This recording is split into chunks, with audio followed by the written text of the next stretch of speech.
በሰሙነ ሕማማት እነዚህን ጸሎቶች ጸልዩ፣ እጅግ በጣም በብዙ ታተርፉባችኋላችሁ። በሰሙነ ሕማማት መጸለይ ያለብንና መጸለይ የሌለብን የጸሎት ክፍሎች የትኞቹ ናቸው? እንዲሁም ደግሞ በሰሙነ ሕማማት መዝሙረ ዳዊት በስፋት ለምን ይጸለያል? በስመ አብ ወወልድ ወመንፈስ ቅዱስ አሐዱ አምላክ። ተወዳጆች እንደምን አላችሁ? በያላችሁ በሰላም እግዚአብሔር ከእናንተ ጋር ይሁን። ይህ ሰዋስው ሚዲያ የዩቲዩብ ቻናላችን ነው። እኔ ዲያቆን ዘሰዋስው ነኝ።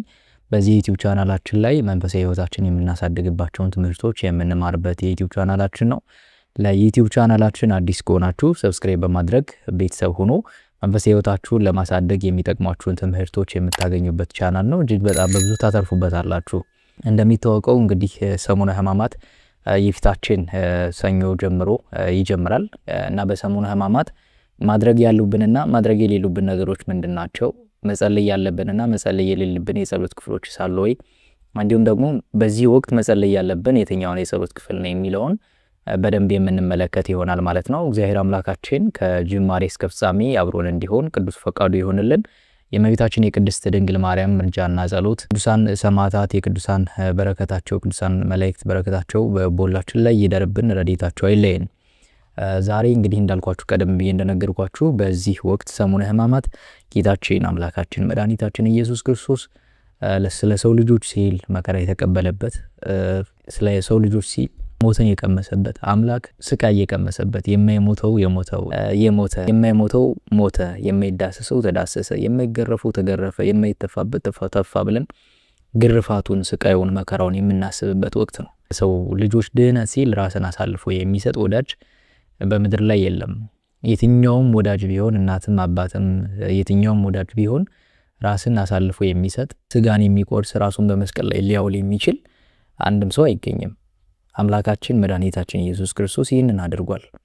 በምድር ሲመላለስ ሳለ እኛን አስተምሮ ሕይወት ሰጥቶ አጥምቆ መንገዱን ካሳየ በኋላ በዚህ ወቅት ደግሞ እሱ የደረሰበትን መከራ እሱ የደረሰበትን ስቃይ የምናስብበት ነው። ከዛ መከራ የምንሳተፍበትና እኛም ደግሞ ለነፍሳችን ረብ ጥቅም የምናገኝበት ጊዜ ስለሆነ እጅግ በጣም ጥንቃቄ የምናደርግበት ሳምንት፣ ከሌሎች ሳምንታቶች በላይ ደግሞ ከጾሙ ካለፉት የአብይ ጾም ሳምንታት በላይ በጣም በትልቁ ታስቦ የሚውል የቤተ ክርስቲያን የሐዘን ሳምንት ነው። ይህ ሳምንት ለምን?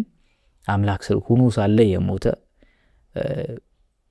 መከራ የቀመሰ ስለ ሰው ልጆች ሲል ስቃይ ያሳለፈ አጥንቱ እስኪቆጠር ድረስ የተገረፈ አምላካችን ጌታችን መድኃኒታችን ኢየሱስ ክርስቶስ ስቃዩ፣ ሕማሙ፣ ግርፋቱ፣ ሞቱ የሚታሰብበት ወቅት ነው። በዚህ ወቅት ምንም አይነት ተድላ ደስታ አይደረግም። በዚህ ወቅት ስጋዊ ነገሮቻችን ሁሉ የምንገታበት ወቅት ነው። እኛን የሚያስደስቱ ነገሮች በሙሉ ለአምላካችን ለእግዚአብሔር ክብር ሲባል የምንተውበት ነው። እውነቱን ለመናገር ከመከራው እንኳን እኛ ለመሳተፍ ለኛ ጥቅም ነው። መቼም እሱ የከፈለልን ዋጋ እኛ በስግደት በጾም ልንከፍለው አንችልምና ሕማማትን ስንጾም እስከ 13 ሰዓት ነው የምንጾመው። ያ ማለት እስከ 1 ሰዓት እስከ ምሽቱ 1 ሰዓት ድረስ ነው የምንጾመው። ለምን? ያም ሆኖ ለራሳችን ጥቅም ነው እንጂ ለእግዚአብሔር አይደለም። ለምን? እሱ ያደረገልን እሱ የከፈለልን ዋጋ እኛ ልንከፍለው አንችልም በዚች ትንሽ ሳምንትና ጾም ጊዜ ማለት ነውና የመጀመሪያው በሰሙነ ሕማማት ማድረግ የሌለብን ነገር ራሳችንን ከሚያስደስቱ ነገሮች፣ ስጋዊ ነገሮች በሙሉ ራሳችን ማራቅ ይገባል። ባልና ሚስት አብረው አያድሩም፣ አብረው በመኝታ አይገናኙም። ይህ በጣም እጅግ በጣም ነውር ነው። እንደዛ ስንባል ጌታችን አምላካችን ያደረገው ይህ ሳምንት ስለ ሰው ልጆች ሁሉ የተከፈለ ዋጋ ስለሆነ የስቃይ ሳምንት ታስቦበት ስለሚውል እኛ ተድላ ደስታ ከማድረግ መቆጠብ መቻል አለብን። ስለዚህ ቀልድ ከማየት በተለይ በሶሻል ሚዲያ የሚያስቁን ነገሮችን ከማየት ራሳችን የምንቆጥብበት ሳምንት ነው። ይህ ሳምንት ለዓይናችን ደስታ ለጆሮአችን ደስታ የሚሰጡ ነገሮችን በሙሉ ትተን የምናለቅስበት የምናነባበት ሳምንት ነው። ለምን? አምላክን የሚያክል የሰማይና የምድር ፈጣሪ ሁሉ በሰው ልጆች እጅ ተገርፎ ተሰቅሎ እጅግ በጣም ብዙ መከራዎችን አሳልፎ ለኛ ሲል ዋጋ የከፈለበት ሳምንት ስለሆነ ይህ ሳምንት እጅግ ከሌሎች ሳምንታቶች በበለጠ ልናስበው በመከራ የቤተ ክርስቲያን የመከራ የሐዘን ሳምንት ስለሆነ ይህን ሳምንት ተድላ ደስታ ማድረግ ለጆሮአችን ለዓይናችን ደስታ የሚሰጡን ከመብልም ቢሆን የሚጣፍጠንን ነገር የማንበላበት የማንመገብበት ሳምንት ስለሆነ በዛ መንገድ ነው ማሰብ ያለብን እና በቀን አንዴ ብቻ ነው መበላት ያለበት ይህ ሳምንት እሱም ደግሞ በትንሹ በጣም ሳይበዛ ሆድን ተመጥኖ በልክ ተበልቶ ነው። ሆዳችን እስኪሞላ መጠበቅም የለበትም። ትንሽ ይበላል። የምንበላውም ደግሞ አንድ አይነት ምግብ ቢሆን ይመከራል። ተመሳሳይ የሆነ አይነት ምግብ ቢሆን ይመከራል። ለምን? ከመከራው ከክርስቶስ መከራ ለመሳተፍ ስጋችንን ለነፍሳችን የምናስገዛበትም ሳምንት ስለሆነ ማለት ነውና በዚህ ሰሞን እነዚህ ነገሮች እናደርጋለን። ከዛ በተጨማሪ ግን የትኛውን የጸሎት ክፍል ነው መጸለይ ያለብን? እውነቱን ለመናገር በቤተ ክርስቲያናችን የኛው ጸሎት ይጸለያል የኛው አይጸለይም የሚባልበት ወቅት የለም። በሰሙነ ሕማማት በስመ አብም ይባላል ይማተባልም ማባተብ በስመ አብ ወወልድ ወመንፈስ ቅዱስ ብለን ነው ግብረ ሕማሙም እንኳን ሲነበብ የሚጀመረውና እሱም ይደረጋል። የማይጸለይ የጸሎት ክፍል የለም። ግን በዚህ ወቅት ቤተ ክርስቲያን ከተለዩ ከሌሎች ጊዜያቶች በበለጠ መዝሙረ ዳዊትን አብዝታ ትጸልያለች። ስለዚህ በዚህ ሰሞን ሁላችሁም በተቻለን መጠን ሙሉን ጊዜ ማለት ነው በየዕለቱ 150 መዝሙረ ዳዊትን መጸለይ ይገባል። ቤተ ክርስቲያን በየአንዳንዱ የጸሎት ጊዜ 7ቱንም የጸሎት ጊዜ በቤተ ክርስቲያን ውስጥ ተገንታን ነው የምናሳልፈው። ምናልባትም 2ቱን የጸሎት ጊዜ ነው ላንገናኝ የምንችለው የምሽት 3 ሰዓቱንና የሌሊት 6 ሰዓቱን ነው።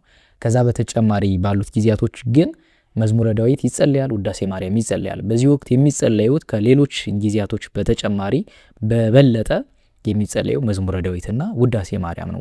ውዳሴ ማርያሙ ሊቃውንቱ በቤተ ክርስቲያን ተገኝተው ይታደላል። ሰዓቱ ሲደርስ ዳዊቱ መጀመሪያ ይታደላል። ከዛ በኋላ ውዳሴ ማርያሙ ይታደላል፣ ይጸለያል። ከዛ በኋላ ነው ወደ ግብረ ሕማም ንባቡ የሚካሄደው ማለት ነው። ግብረ ሕማማት ደግሞ የቤተ ክርስቲያናችን የክርስቶስን መከራ የሚያሳይ ሕማሙን ሞቱን የሚዘክር ከኦሪት ጀምሮ በምን አይነት መንገድ ክርስቶስ እንደመጣ በምሳሌ በትንቢት የተነገሩ ሁሉ መጽሐፍት የሚነበብበት ጊዜ ስለሆነ የማይነበብ ሰዓት የለም፣ የማይጸለይም የለም። ስለዚህ በዚህ ወቅት ስጋችን ለነፍሳችን የሚገዛበት ወቅት ስለሆነ እጅግ ከሌሎች ጊዜያቶች በበለጠ ከራሳችን ደስታ ርቀን የሚያስደስቱን ነገሮች በሙሉ ቀንሰን በዚህ ወቅት የክርስቶስን ሕማሙንና ሞቱን የምናስብበት ወቅት ስለሆነ ሁላችሁም አደራ የዚህ ቻናል ቤተሰቦችም ሌሎችም የዚህ ቻናል ቤተሰቦቻችን አደራ የምላችሁ ነገር በዚህ ወቅት አብዝታችሁ መዝሙረ ዳዊትን የምትጸልዩበት በተለይ 150ውንም ለምሳሌ በ12 ሰዓት ትቀንሱታላችሁ። አሁን ሁሉንም እየቀነሳነሳችሁ በየዕለቱ 150ውን ለተከታታይ ባሉት የሰሙነ ሕማማት ጊዜ መጸለይ እንችላለን። ለምሳሌ ዛሬ ሰኞ ቢሆን ሰኞ ከ3 ሰዓት ከ12 ሰዓት ጀምራችሁ 50 ልታረጉት ትችላላችሁ። 20 እንደሚበቃው አድርጋችሁ 150ውን በምትደርሱበት መንገድ አድርጋችሁ መጸለይ ይገባል። ለምንድነው እሱን እምላችሁ? ጌታችን አምላካችን መድኃኒታችን ኢየሱስ ክርስቶስ ገና ከመምጣቱ በፊት በትንቢት ብዙ ነቢያት ተነስተው ብዙ ነገሮችን ተናግረዋል። እንደ ቅዱስ ዳዊት ደግሞ በጣም በረቀቀ መንገድ ራሱን በራሱ ሆኖ የሚገልጥ ነገር መከራውን ሞቱን ለምሳሌ ልብሴን ጣጣጣሉብኝ ይላል። በስቅለቱ ጊዜ ጣውን እንደተጣጣሉ ይናገራል። ቀነውን ሄደው የወገሬ ወህሎቁ ኩሉ አይጽንጤ እስኪል ድረስ ትንቢትን ተናግሮበታልና የክርስቶስን መከራውን ስቃዩን ምስጋናም ስለሆነ የሚመሰገንበት ወቅት ነው። እኛም ደግሞ እጅግ በጣም በብዙ ስቃይ ውስጥ እያለፍን ከሆነ በዚህ ወቅት ራሳችንን ለክርስቶስ አሳልፈን የምንሰጥበት ፈቃዳችንን ሁሉ ለክርስቶስ አሳልፈን የምንሰጥበት ጊዜ ስለሆነ ያን ሕማሙን ሞቱን በተሳተፍን ቁጥር ከኃጢአታችንም እየነጻን ነው የምንሄደው። ይህ ሰሞን የኃጢአታችን መንጻት ሰሞን ነው። መከራውን እያሰብን ራሳችን ስጋችን ለነፍሳችን የምናስገዛበት አምላካችንን የምናስብበት ፈቃዳችን አሳልፈን የምንሰጥበት ወቅት ስለሆነ እጅግ በጣም ከብዙ ነገሮች በጣም ከብዙ ደዌ ውስጥ የሚያልፍ በጣም በብዙ ነገሮች የሚያልፍ ሰው ይህን ሰሞን በጣም አብዝቶ መጸለይ አብዝቶ መጾም ይገባል። እስከ 1 ሰዓት ነው የሚጾመው። በእርግጥ ጾሙ በሕግ የተፈቀደው እሱ ነው የተቀመጠልንም። ስለዚህ የምንጸልየው የጸሎት ክፍልም መዝሙረ ዳዊትና ውዳሴ ማርያም ነው። በዚህ ወቅት ውዳሴ ማርያምንና መዝሙረ ዳዊትን አብዝተን ልንጸልይ የሚገባ የጸሎት ክፍል ነው። ሌሎች ቀደም ብዬ እንደነገርኳችሁ ማድረግ የሌሉብን ነገሮች በብዙ ትምህርቶችም ሰምተናቸው ሊሆን ይችላል። በጣም በተደጋጋሚ የሚባሉ ነገሮች ስለሆኑ እነሱን ማድረግ ይገባል። ከዛ በተጨማሪ ግን ልንጸልየው የማንችል የጸሎት ክፍል የለም። ሁሉም ጸሎት ይጸለያል። ከዛ በተጨማሪ ግን መዝሙረ ዳዊት ቅድስት ቤተክርስቲያን አብዝታ በዚህ ወቅት መዝሙረ ዳዊትን ትጸልያለች። ሊቃውንቱ በቤተክርስቲያን ተገኝተው እየታደለ ዳዊቱ 10 ላንዱ 10 እየተሰጠ መዝሙሩ ዳዊቱ በአንድ ጊዜ 150 የሚጸልይበት በህብረት ማለት ነው። እኛም ደግሞ ምናልባት በቤተክርስቲያን ካህናት ዲያቆናት ከሆነ ያው በቤተክርስቲያን ሕግና ስርዓቱ ባለው ጊዜ ተገኝተን መጸለይ፣ ምእመናን ደግሞ በቤተክርስቲያን ሆነው የጸሎት ጊዜው መዝሙረ ዳዊት ውዳሴ ማርያም ሲታደል መዝሙረ ዳዊታችንን ከፋፍለን መጸለይ ይገባል። እሱ የሚጠቅመን በጣም በርካታ ነገር አለ። አንደኛ ሕማምና ሞቱን ስቃዩን የክርስቶስን ከመከራው ከስቃዩ እየተሳተፍን ነው። በመዝሙረ ዳዊቱም በስግደቱም በሌሎች ነገሮች ከበረከቱ ነው የምንሳተፈው እንጂ እውነቱን ለመናገር ለክርስቶስ የምናቀልለት ነገር የለም። ለእኛ ግን ጥቅም አለው፣ በውጤት አለው። ስለዚህ እሱን ለማድረግ መዝሙረ ዳዊት አብዝተን ውዳሴ ማርያምን ደግሞ አብዝተን መጸለይ ይገባል። ቢቻልም መዝሙረ ዳዊት ውዳሴ ማርያሙንም በየዕለቱ የሰባቱንም ቀን በዚህ ወቅት ማድረስ በአንድ ቀን የሰባቱን ውዳሴ ማርያም የዕለቱን ከዕለቱ በተጨማሪ ሙሉውን ማለት ነው የሰባቱንም ቀን ውዳሴ ማርያም መጸለይ፣ መዝሙረ ዳዊትም ደግሞ 150ውን መዝለቅ ከፋፍለን ነው አሁን እንዲቀለን ማድረግ። ምክንያቱም 12 ሰዓት አለ፣ 3 ሰዓት አለ፣ 6 ሰዓት አለ፣ ከቀኑ 9 ሰዓት አለ፣ ከዛ በኋላ 11 ሰዓት አለ፣ ከዛ ምሽት ምናልባት 3 ሰዓት እስከዚህ ድረስ እንቆያለን። ምናልባት የሌሊቱን ነው ላንነሳ የምንችለው፣ ድካምም ሊኖር ይችላል። ግን ከክርስቶስ መከራ የሚበልጥ ነገር ግን የለም በዚህ ወቅትና የሚታሰበው እሱ ነው። ከምግብም ደግሞ ቀንሰን የምንመገብበት ወቅት ነውና መዝሙረ ዳዊቱን በየዕለቱ በእነዚህ የጸሎት ሰዓታት ከፋፍለን እያንዳንዱ ባለንበት ሆነን መጸለይ ይገባል። ስራም ላይ ሊሆን ይችላል። ትንሽ ሰዓት ወስደን በዚህ ወቅት ምንም ቅድሚያ ልንሰጥ የምንችል ምንም አይነት ነገር የለም።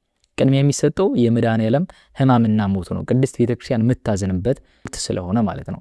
እሱ ደግሞ የምንጸልየው ዳዊት የምንጸልየው ከመከራው የምንሳተፈው ነገር ደግሞ ብዙ በረከቶችን ይዞልን ይመጣል። ለምን በጣም በብዙ ሱስ የሚሰቃይ ሰው በዚህ ወቅት ራሱን ገትቶ ለትንሽ ጊዜም ለአንድ ሳምንት ማለት ነው ራሱን ገትቶ ቢጸልይ የጸሎት ልምምድ ውስጥ እንድንገባ የሚያደርገውን ወቅት ነው። ይህ ወቅት መንፈሳዊ ሕይወታችን የምንቀርጽበትን ወቅት የሚያሳየን ወቅት ነው። ይሄ ወደ እግዚአብሔር መቅረብን የሚያሳየን ወቅት ነውና የአንድ ሳምንት ወቅት አይደለም። ይሄ በእርግጥ መንፈሳዊ ሕይወት የአንድ ሳምንት ሕይወት አይደለም፣ ዘላለማዊ ነው። ግን ልምምዱን በዚህ ሳምንት የምንለማመደው ለነገ ሕይወታችንም ደግሞ መንገድ እንዲሆነን ያደርጋልና በዚህ ወቅት አብዝተን መዝሙረ ዳዊትንና ውዳሴ ማርያምን የምንጸልየው። ቅድስት ቤተክርስቲያንም ከሌሎች ጸሎቶች በተጨማሪ ውዳሴ ማርያምና መዝሙረ ዳዊትን ነው አብዝታ የምትጸልየው በእነዚህ የጸሎት ክፍሎች። ሌላ ጸሎት ብዙ ጊዜ አይጸልይም። ምናልባት ግብረ ሕማማቱ ሌሎች ይነበባሉ። እንደ ንባብ ቁሞ ሰው ንባቡን ያነባል። ከዛ ደግሞ ግብረ ሕማማት መልክአ ሕማማት ደግሞ በዜማ ይደረሳል። ተአምረ ኢየሱስ ተአምረ ማርያም ይነበባል በእያንዳንዱ ግብረ ሕማማቱ ላይ ስላለ ማለት ነው። ከዛ በተጨማሪ ግን ቁጭ ብለን ሰዓቱ ከመድረሱ በፊት የሚጸልየው መዝሙረ ዳዊትና ውዳሴ ማርያም ነው። እሱ ከታደለ በኋላ ነው ወደ ግብረ ሕማማቱ እንሄዳለን። ሕማማቱን ካነሳን በኋላ ደግሞ ተአምረ ማርያም አለ። ተአምረ ማርያም ከተነበበ በኋላ ተአምረ ኢየሱስ ይቀጥላል። ከዛ በኋላ ደግሞ የመልክአ ሕማማት ዜማው ይባላል ማለት ነው። ስለዚህ በዚህ ወቅት ነፍሳችን የምትታደስበት ወቅት ነው።